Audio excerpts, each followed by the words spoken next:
povo, tudo bem com vocês? Capítulo 28 fala sobre o espaço de consumo e a apropriação de recursos. As cidades atuais, elas são resultado de cidades anteriores que, ao longo do tempo e do desenvolvimento das sociedades humanas, foram sendo transformadas. Conforme estudamos anteriormente, os elementos das paisagens culturais, inclusive as urbanas, são alterados constantemente, sendo alguns construídos e outros destruídos. Os primeiros aglomerados humanos fixos têm origem no surgimento das atividades primárias, agricultura e a criação de animais. Eles possuíam tamanhos reduzidos e uma organização social relativamente simples, em que o trabalho era basicamente dividido entre o feminino e o masculino, ou determinado por questões de força e idade. Devido a essa configuração, os aglomerados ainda não eram compreendidos como cidades ou espaços urbanos, mas como aldeias. É importante destacar que o surgimento das aldeias representa o desenvolvimento das relações humanas com a natureza. Essa relação se baseia em uma interferência mútua. De um lado, os próprios recursos e elementos naturais, como solo, clima e relevo, interferem nas atividades humanas, ao mesmo tempo em que as atividades humanas, ao fazerem uso desses recursos, transformam o meio natural. Essas alterações e a apropriação dos recursos naturais decorrem do emprego de técnicas e ferramentas criadas pelo homem para auxiliar no desenvolvimento de suas atividades. E é dessa troca entre a sociedade humana e o meio natural que se origina o chamado espaço geográfico, o objetivo de estudo da geografia. Assim, as cidades têm origem nos processos de divisão das atividades de produção, da estruturação das relações sociais e políticas e do avanço das técnicas, promovendo, além de novas ferramentas e equipamentos, novos materiais e produtos que se originavam da transformação da matéria-prima por meio do artesanato e posteriormente comercializados. Tais processos são complexos e fazem parte do desenvolvimento das civilizações desde a antiguidade. O desenvolvimento das cidades. Um marco importante na história das cidades foi a intensificação do processo de urbanização a partir do surgimento do capitalismo, o que ampliou e diversificou os espaços urbanos a nível mundial. O sistema capitalista de produção começou a desenvolver-se no século XV, na passagem da Idade Média para a Idade Moderna, a partir da decadência do sistema feudal e do nascimento de uma nova classe social, a burguesia. O período do renascimento comercial e urbano foi marcado também pelo surgimento dos burgos, pelo fortalecimento das trocas comerciais, dos excedentes da produção agrícola e do artesanato. Com as grandes navegações, as civilizações europeias iniciaram um processo de descobrimento e controle dos novos territórios com o objetivo de obter matéria-prima, metais preciosos e produtos especiais que não eram encontrados na Europa.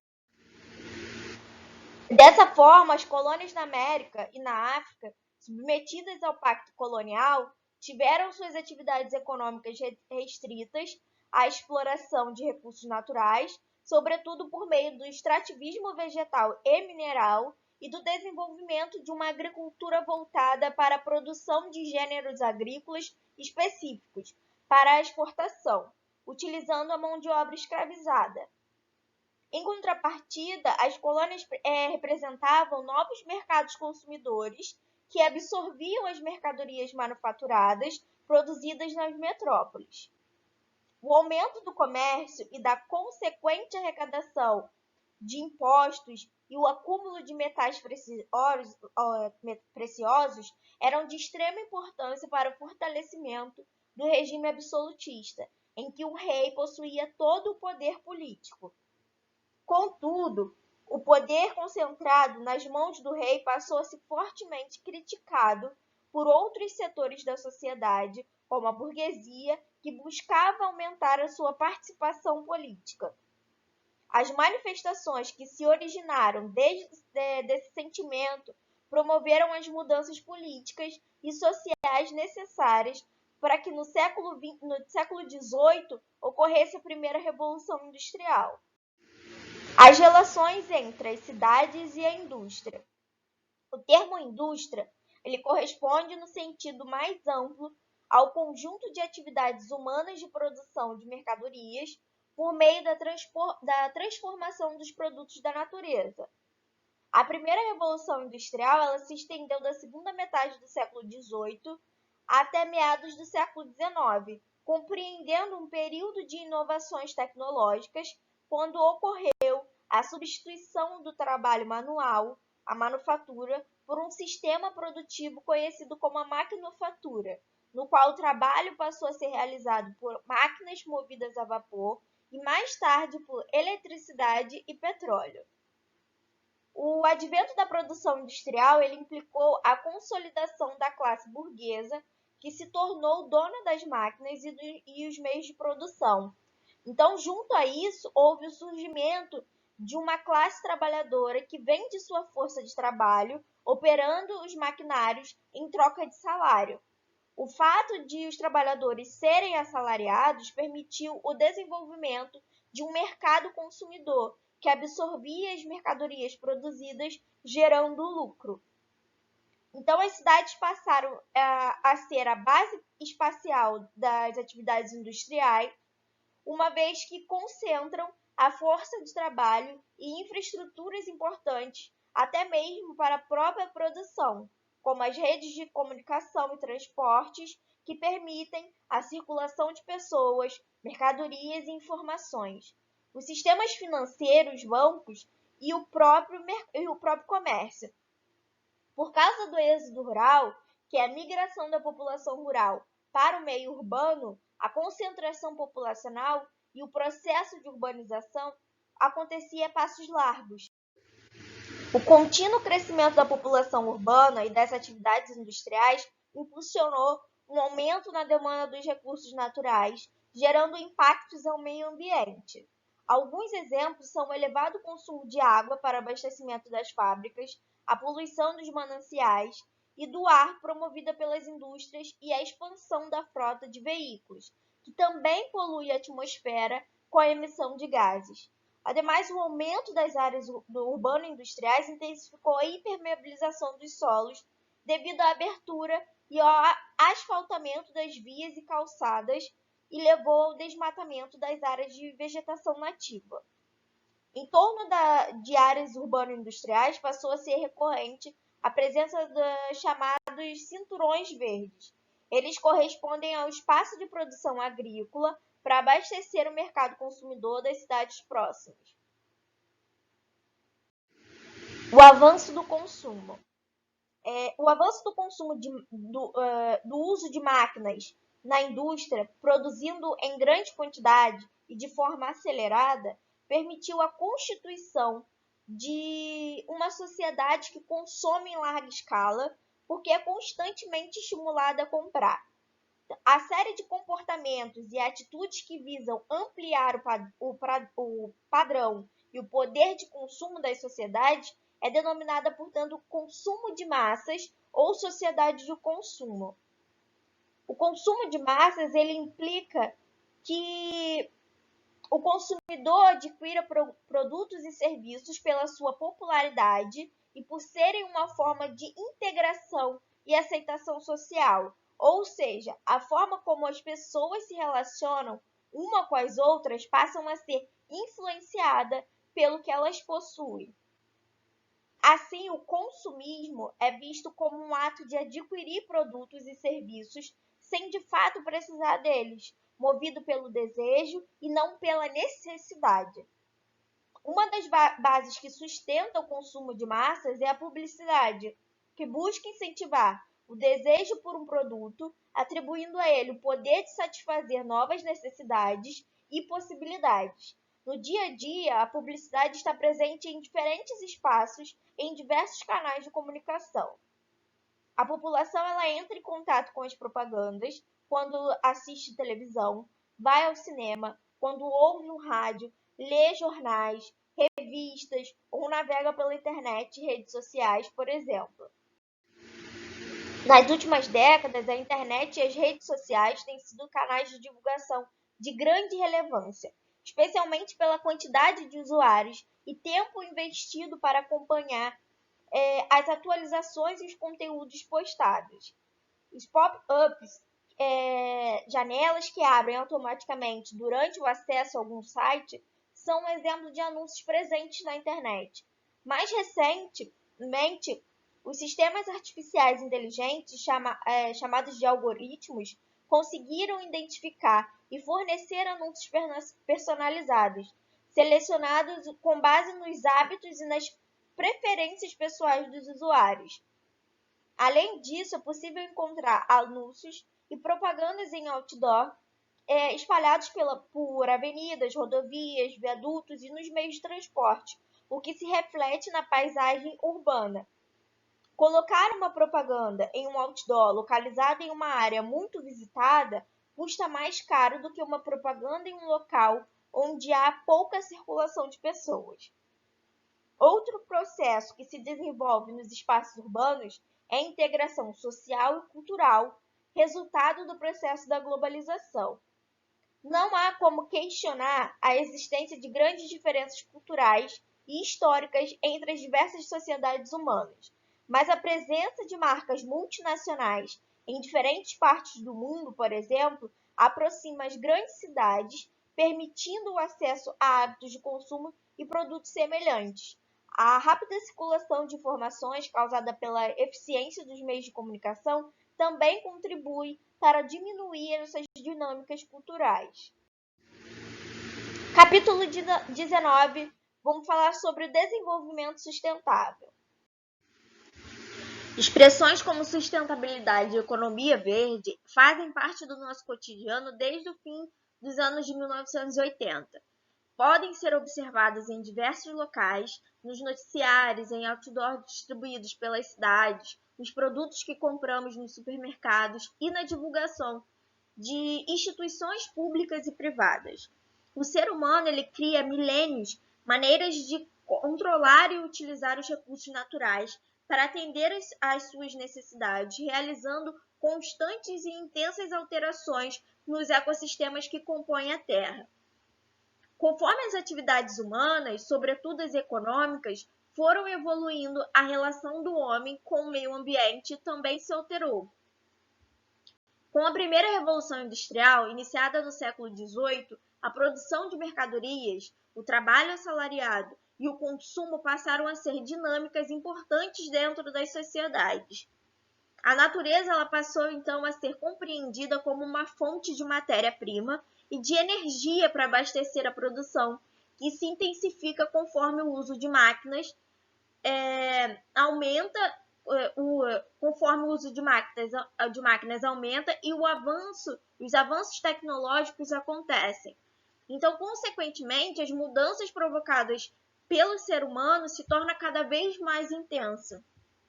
Lentamente, em especial a partir do desenvolvimento do conhecimento científico, as sociedades e seus governantes começaram a perceber que as atividades humanas estavam alterando o equilíbrio natural do planeta. Mas foi somente no século XX, após a Segunda Guerra Mundial, que o debate ambiental ganhou maior destaque e passou a fazer parte da agenda política. A história dos debates ambientais. Em 1968, em Roma, um grupo composto por cientistas, educadores, políticos, economistas, entre outros, se reuniram com o objetivo de discutir assuntos relacionados ao futuro da humanidade. A reunião ela ficou conhecida como Clube de Roma e teve como principal resultado a publicação de um documento chamado Os Limites do Crescimento, que até hoje é um dos livros mais vendidos sobre o assunto. A partir de diversos estudos científicos, o documento apontava que a Terra e seus recursos naturais eram finitos e que não suportariam o crescimento contínuo das populações e das atividades econômicas. A obra foi o primeiro passo em direção às discussões ambientais e ao debate sobre a necessidade de se repensar as atividades econômicas e a exploração dos recursos naturais a fim de reduzir o seu impacto.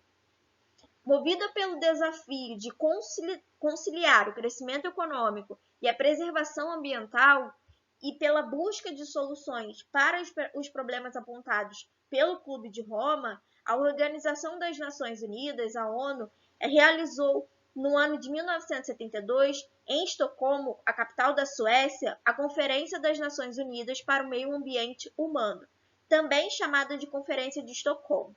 Essa conferência inaugurou oficialmente as discussões sobre o meio ambiente, contando com a presença de mais de 100 países. Foi durante esse evento que se definiu o conceito de desenvolvimento sustentável, como sendo o desenvolvimento que procura satisfazer as necessidades da geração atual, sem comprometer a capacidade das gerações futuras se satisfazerem as suas próprias necessidades. Nesse evento também ficou definido que o acesso a um meio ambiente de qualidade que permita uma vida digna é o direito humano. Assim como resultado da conferência, ficou deliberado o que seria necessário: melhorar a gestão e a proteção dos recursos naturais. Os governos e os demais setores da sociedade seriam responsáveis por preservar os recursos naturais por meio de investimentos, cumprimentos das leis ambientais e a realização de pesquisas científicas, combater e prevenir as diversas formas de poluição, sobretudo atmosférica. Deveria ser reduzida a emissão de gases poluentes como CO2 e os CF6, que provocam alterações atmosféricas, e desenvolvidas novas fontes de energias limpas e renováveis. Esse tópico deu origem aos protocolos de Montreal e Kyoto, vistos anteriormente. Propor formas de conter o elevado crescimento populacional. Os governos deveriam pensar em políticas populacionais, como acesso a informações e ao planejamento familiar, continuar a redução das desigualdades econômicas mundiais. Os países mais desenvolvidos eles deveriam colaborar para que os países menos desenvolvidos pudessem progredir e junto poderiam alcançar os objetivos da conferência. 20 anos depois, devido à necessidade de revisar as ideias e os objetivos da Conferência de Estocolmo, a cidade do Rio de Janeiro foi sede da Conferência das Nações Unidas sobre o Meio Ambiente e Desenvolvimento, conhecida como a ECO 92, ou a Cúpula da Terra. O Brasil foi palco de um momento importante na história das discussões sobre o meio ambiente, pois nessa conferência os países participantes ratificaram o conceito de desenvolvimento sustentável, que propõe que o progresso econômico aconteça em harmonia com a natureza, garantindo a qualidade de vida tanto para a geração atual quanto para as futuras. Então, portanto, o desenvolvimento sustentável ele busca combinar a conservação do meio ambiente com o crescimento econômico e a constante melhoria das condições de vida das populações, em particular das mais pobres e vulneráveis. Assim, as gerações atuais garantiriam suas necessidades, mas manteriam as condições naturais para as próximas gerações. Para isso, durante a ECO 92, foi elaborada a Agenda 21, com o lema Pensar globalmente, agir localmente. O documento tinha como objetivo de indicar ações que deveriam ser realizadas por toda a sociedade, incluindo governos, organizações, empresas e cidadãos de todas as partes do mundo, para combater as maiores ameaças ao futuro do planeta e tornar possível o desenvolvimento sustentável no século XXI. A Agenda 21 inclui metas como proteger a atmosfera e os recursos hídricos, combater o desmatamento, a degradação do solo e a desertificação, impedir a extinção das populações de peixes, promover uma gestão segura dos resíduos sólidos, o lixo, principalmente os tóxicos, e repensar os padrões considerados insustentáveis de produção e consumo. Os rumos atuais na discussão ambiental. Com bases construídas ao longo do século XX, a discussão acerca da questão ambiental, agora orientada pelo desenvolvimento sustentável, teve continuidade em Joanesburgo, na África do Sul, em 2002. Na Rio+10, foram avaliados os avanços conquistados e os que ainda precisavam ser alcançados em relação ao meio ambiente. Além das questões ambientais, foi discutida a redução da pobreza e da miséria, sendo firmado o compromisso de diminuir a metade o número de pessoas sem acesso à água potável e saneamento. A redução da pobreza é um ponto importante para a preservação do meio ambiente, pois o modo de vida das sociedades possui relação diretamente com a sustentabilidade. A qualidade de vida dos cidadãos, bem como os seus recursos econômicos e tecnológicos, ajudam a reduzir os impactos causados pelas mudanças climáticas e promovem uma adaptação mais rápida às novas situações. No entanto, a Rio+10 ela deu início a uma época difícil nas conferências ambientais, uma vez que as discordâncias entre os países desenvolvidos e subdesenvolvidos se agravaram. Outro ponto negativo foi a ausência dos Estados Unidos nos principais compromissos, repetindo a atitude tomada em relação ao Protocolo de Quioto. 10 anos depois do encontro de Joanesburgo, a Rio+20, agora de volta no Rio de Janeiro, continuou os debates acerca do desenvolvimento sustentável e do enfrentamento à pobreza. Esse encontro ficou marcado pela introdução do conceito de economia verde. Quando se fala sobre desenvolvimento sustentável ou sustentabilidade, sempre se menciona a importância de mudar os hábitos de consumo e as formas de produção, seja na indústria, seja na agropecuária. A economia verde, como já visto, é entendida como um conjunto de atividades econômicas que proporcionam melhorias na qualidade de vida dos habitantes, enquanto utilizam recursos naturais de maneiras conscientes por meio do desenvolvimento tecnológico e da baixa emissão dos gases de efeito estufa. Portanto, a economia verde ela se baseia em tecnologias que permitem que diferentes setores da economia utilizem equipamentos e máquinas mais eficientes com baixo consumo de energia. No dia a dia, isso é exemplificado por eletrodomésticos como televisões, máquinas de lavar, geladeiras e lâmpadas, que são acompanhadas de uma etiqueta informando a quantidade de energia utilizada para funcionar. Para a economia verde se efetivar, é necessário ampliar o uso de fontes de energia consideradas limpas e renováveis, como a energia eólica, a solar e a de biomassa. Além disso, indústrias, produtores agropecuários e a população geral devem realizar o consumo de água de maneira consciente e descartar seus resíduos corretamente, priorizando a reutilização e a reciclagem. Caminhos para o desenvolvimento sustentável. Com a construção da ideia de desenvolvimento sustentável, a ONU elaborou um plano de ação para erradicar a pobreza, conservar os recursos naturais e garantir prosperidade para as gerações atuais e futuras, o que, segundo ela, precisa ser alcançado até 2030. Então, em 2015, foi criada a Agenda de 2030 para o Desenvolvimento Sustentável, formada por 17 Objetivos de Desenvolvimento Sustentável. Os 17 objetivos são a erradicação da pobreza, acabar com a pobreza em todas as suas formas em todos os lugares, fome zero e agricultura sustentável, acabar com a fome, alcançar a segurança alimentar e a melhoria da nutrição e promover a agricultura sustentável, saúde e bem-estar, garantir uma vida saudável e promover o bem-estar para todos em todas as idades, educação de qualidade, garantir uma educação inclusiva e equitativa de qualidade e promover oportunidades de aprendizagem ao longo da vida para todos, igualdade de gênero, alcançar a igualdade de gênero e empoderar todas as mulheres e meninas, água potável e saneamento, garantir disponibilidade e gestão sustentável da água e saneamento para todos, energia acessível e limpa, garantir a todos o acesso confiável, sustentável, moderno e a preço acessível à energia, trabalho decente e crescimento econômico, promover o crescimento econômico sustentável, inclusive e sustentável, emprego pleno e produtivo e trabalho decente para todos, indústria, inovação e infraestrutura, construir infraestruturas resilientes, promover a industrialização inclusiva e sustentável e fomentar a inovação,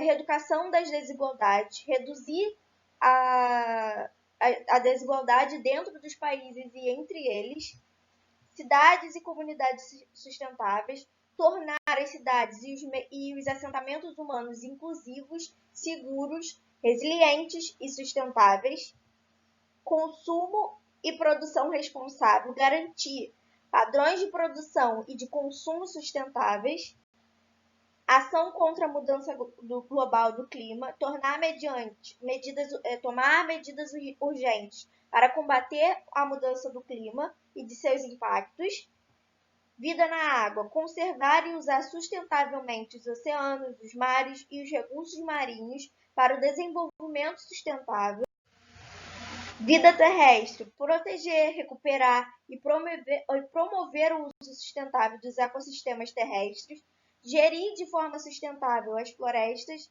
combater a desertificação, deter e rever a degradação da terra e deter a perda da biodiversidade. Paz, justiça e instituições eficazes, promover sociedades pacíficas e inclusivas para o desenvolvimento sustentável, proporcionar o acesso à justiça para todos e construir instituições eficazes, responsáveis e inclusivas em todos os níveis. Parcerias e meios de implementação. Fortalecer os meios de implementação e revitalizar a parceria global para o desenvolvimento sustentável. A Agenda de 2030 é uma ação de nível global e depende da atuação dos governos e das demais organizações mundiais. Apesar disso, ela também pode ser utilizada para orientar práticas cotidianas realizadas no dia a dia pelo cidadão comum. As mudanças de hábitos para reduzir a emissão de gases poluentes, como o uso de transporte público e do sistema de caronas para percorrer longas distâncias e o uso de bicicletas ou a realização de caminhadas para percorrer percursos curtos é positiva. Rever a necessidade da utilização de materiais plásticos e conter o desperdício de água e de comida também obedecem a essa lógica. Os hábitos consumistas também contribuem para o esgotamento dos recursos naturais do planeta. Assim, é importante refletir sobre a necessidade daquilo que se compra, evitando, por exemplo, substituir produtos que ainda possuem vida útil.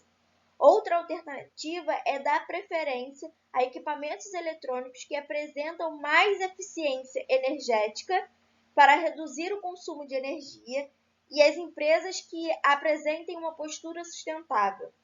Ao consumir, é interessante pesquisar se a empresa em questão possui multas por crimes ambientais e como ela produz o que vende. Então, dessa forma, é fundamental que a cidadania ela seja exercida com consciência. Isso pode ser feito, por exemplo, por meio das redes sociais, utilizando-as para cobrar dos governos e das empresas do seu país, estado ou cidade, políticas e ações voltadas diretamente à conservação dos recursos naturais e ao combate à desigualdade, para que, enfim, alcancemos as metas do desenvolvimento sustentável. E é isso, meu povo! Dúvidas, escrevam nos comentários e até o próximo vídeo.